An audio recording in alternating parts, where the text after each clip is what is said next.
You ever have that feeling like you win a war but somehow you come home emptier than before? Yeah, that happened to Rumi, the hero who took down Demon King Gima, saved the world and all that, but when she finally got home, the one person she wanted to see, Jinu, just wasn't there. She kept blaming herself, thinking if I'd only been faster, maybe he wouldn't have vanished. So what did she do? She forced herself back to school, hoping to fill that gaping hole with something, anything. And wouldn't you know it, fate threw her a bone. She wound up in the same class as Myra and Zoe, her old friends. It's funny, you try to act like everything's fine, you joke around, you say you're lucky, but inside you're still stuck in that moment when you lost him. But then one afternoon, Rumi glances out at the courtyard, and her heart just stops. There, leaning against a tree, is a guy who looks exactly like Jinu. I mean, not just similar, not just the same hair or the way he stands. No, it's him. Rumi rubs her eyes, tries to convince herself she's just tired, but nope, he's still there. She bolts outside, just sprints, doesn't even care what people think. When she finally reaches him, her hands are shaking as she taps his shoulder, breathless. Jinu, is it really you? But the guy just blinks and gives her this blank look. Sorry, do I know you? It's like a knife twisting in her gut.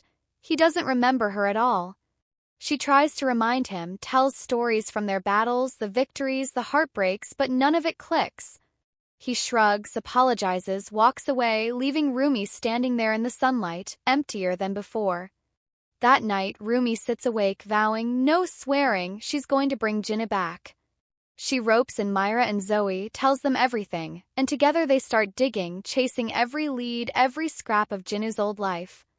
Myra finds out he used to be this hotshot basketball player.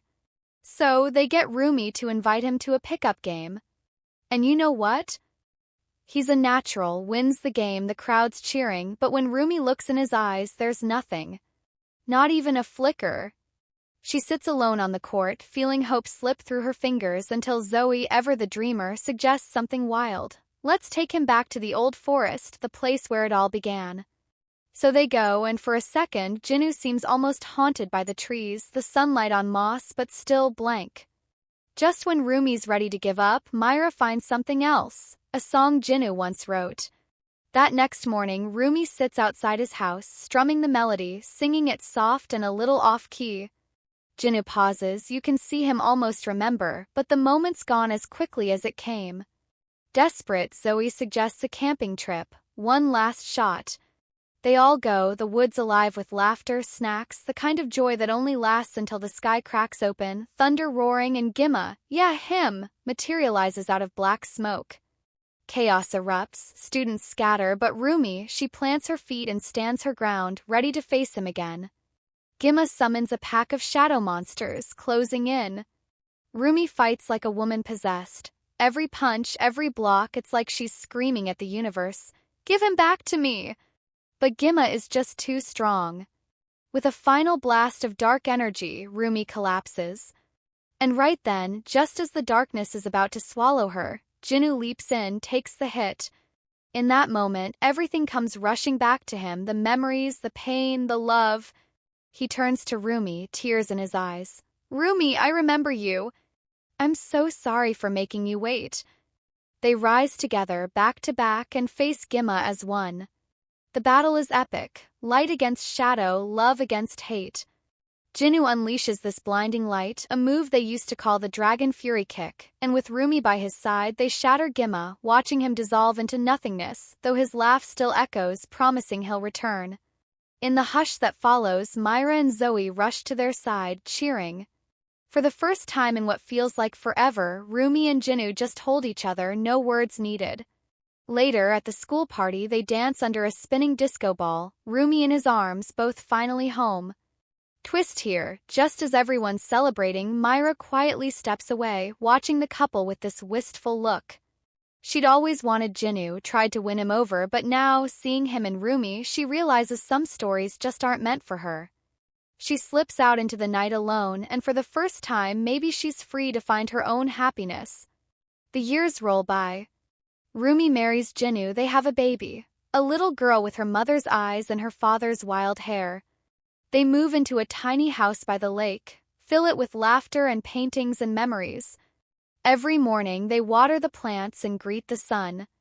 But, life's not all storybook endings.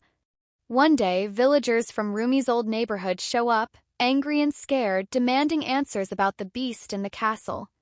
Rumi begs them to understand, to see Jinu for who he is now. When they don't listen and attack the castle, Rumi throws herself between Jinu and their rage, proving that sometimes the bravest thing you can do is just stand your ground for the one you love.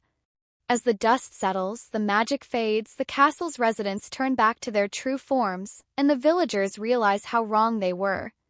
Jinu asks Rumi, half joking, "Would you stay with me forever even if I burn the toast every morning?" Rumi just grins and says, "Only if you promise to do the dishes." Their families come together, old wounds healed.